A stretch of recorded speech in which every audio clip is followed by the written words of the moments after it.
તો જામનગરના ધરાનગર વિસ્તારમાં પાણીજન્ય રોગચાળો ફાટી નીકળવાની ગંભીર ઘટના સામે આવી છે।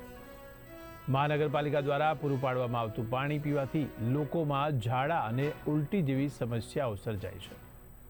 અત્યાર સુધીમાં લગભગ 20થી વધુ લોકોને અસર થવાને કારણે તમામને સારવાર માટે જીજી હોસ્પિટલમાં દાખલ કરવામાં આવ્યા છે।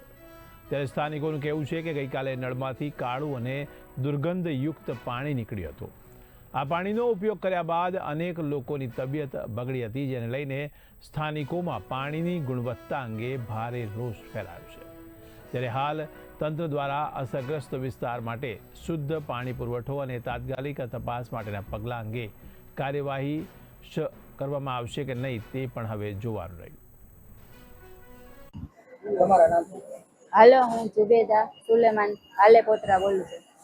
અમે ધરાનગર 1 માં રહીએ છીએ। ધરાનગર 1 માં પાણી ખરાબ આવતું, મારી છોકરીની હાલત ખરાબ થઈ ગઈ છે। ઝાડા ઉલટી થઈ ગયા છે એને બાટલા ચડે તો બાટલા રહેતા નથી પેટમાં, લીલી કાચ જેવી ઉલટી કરી નાખે છે તરત જ। અમે તાત્કાલિક 108 માં છોકરીને લઈને આવ્યા છીએ।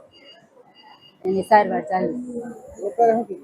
ડોક્ટરે એમ કીધું કે ડોક્ટર કાંઈ કહેતા જ નથી, કે કાંઈ જવાબ દેતા નથી અમને, ખાલી એમ કહે છે કે દાખલ એમને એમ કરી લે છે। અહીંયા અમારા લતાના મલક આવ્યા, બધા એને એક જ છે, બધાને ઝાડા ઉલટી બધાને 15-20 જણા અમારા લતાના જ છે। મને બસ આ ઝાડાની ને ઉલટીની બસ આજ 5 વાગ્યાનું પાણી બાબતનું, બધા પાણી બાબતનું જ કે આમ પાણી આવે છે, કેદુનું કારું પાણી તો આવે। ધરાનગર 1 માં રહું છું। મારું નામ સોહિલ છે।